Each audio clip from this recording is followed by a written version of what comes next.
Yes, the sandbag statues here and the squares of Kyiv. It was certainly surprised, more like secret. We do have some pictures, though, which have managed to emerge. They show the Prime Minister meeting Ukrainian President Zelenskyy. He said, "How are you doing? You look pretty strong, considering what you've been through." And he described him and his people around him as heroes. This aid will go down very well, as you have to say, will this visit. Quite often soldiers here at checkpoints will say, thank you, UK, and even thank you, Boris, on one occasion. That reference to the early donation of anti-tank missiles. Well, away from the diplomacy, the war, of course, continues in the south and the east of this country. The key development today, trying to establish 10 corridors to get people out who are trapped under desperate fighting conditions. Of course, setting up the corridors and getting them out, very different things. Here's Simeon Brown. This is a picture of Exodus that Russia wants you to see. Ukrainian evacuees being led peacefully out of Mariupol by Russian troops as humanitarian corridors open.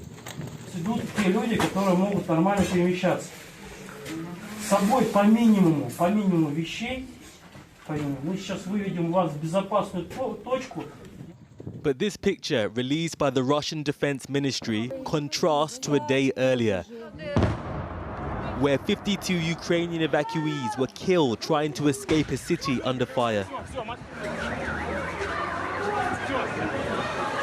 This is a civilian train station. Those who survived this bombing in Kramatorsk now have to find another route to safety. And 10 humanitarian corridors to escape have now been promised, including from Mariupol.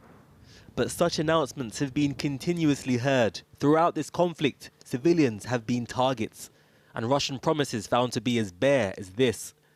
In Mariupol's theatre, today's play was written in Russia, and the tension is growing in eastern Ukraine.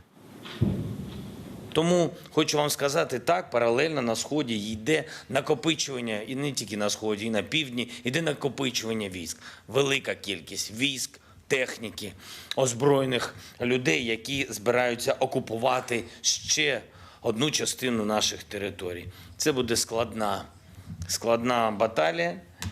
Ми віримо в нашу боротьбу, віримо в нашу перемогу. Ukraine is responding to a shift in emphasis by Russia. This strike was in central Ukraine, but Moscow is moving the bulk of its military to the Donbass region. The governor of Luhansk has warned people to leave. Yet despite this shift, there is sustained pain all over this country.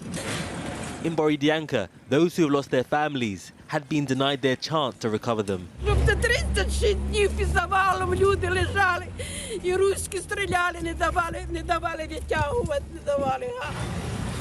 The death toll here has been rising fast.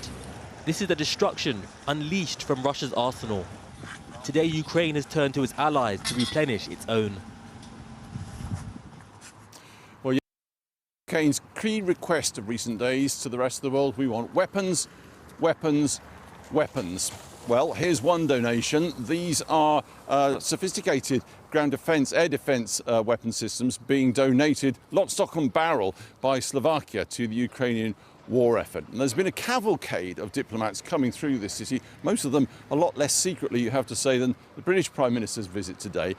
One of them was in town, and that was indeed the Slovakian Prime Minister. I asked him first of all what he made of the images which have emerged of towns like Bucha around Kyiv, where there certainly seemed to have been a long pogrom of Russian atrocities against civilians.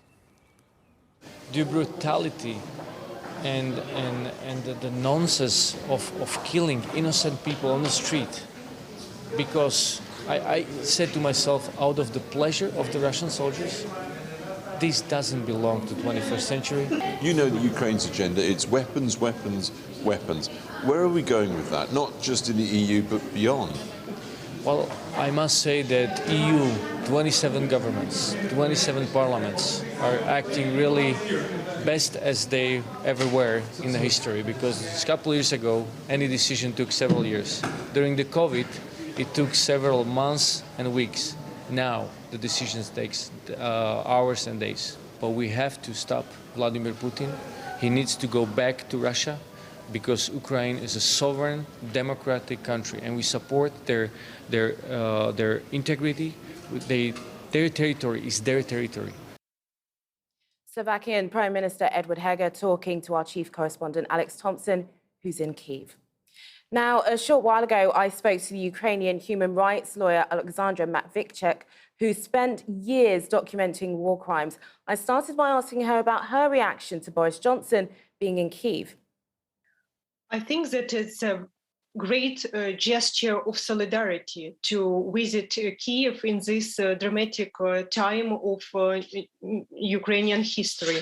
And I'm really grateful for support to the whole people in Great Britain. We feel the huge solidarity, but unfortunately, the whole imposed sanctions is not enough, because there are a lot of discussion whether this glass of sanctions is half full or half empty. But the right question is whether this glass of sanctions is enough to stop Putin, and it's not happened yet. And what about weapons in particular? That's something that your leaders have been calling for. Have you had enough support in that regard?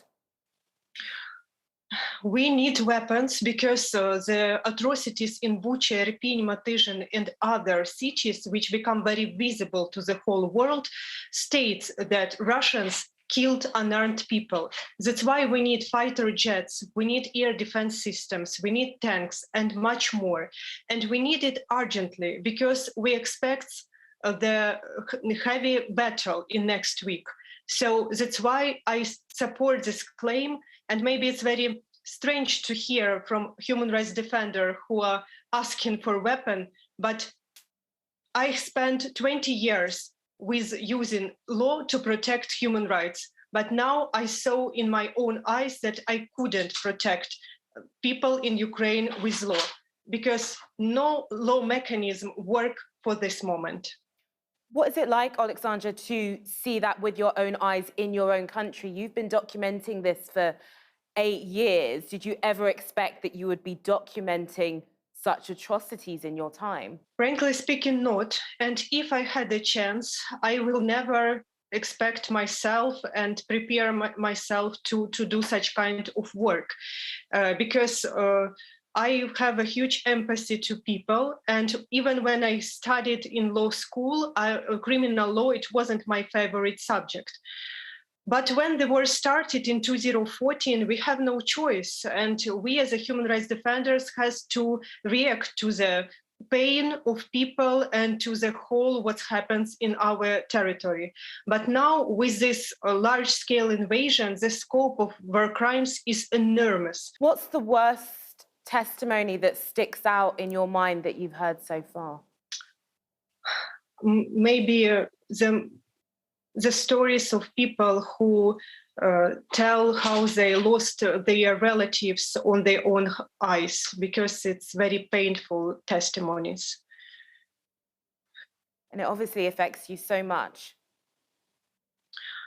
We all human beings, and it's very difficult to be prepared. I think war is not normal. It's violated not only law, it's violated any moral rules. And my colleague from other country who spent years to work with the most difficult torture cases, she always reminded me that sometimes not to lose ability to cry is a God blessing. Thank you so much for speaking to us. Thank you. Thank you very much.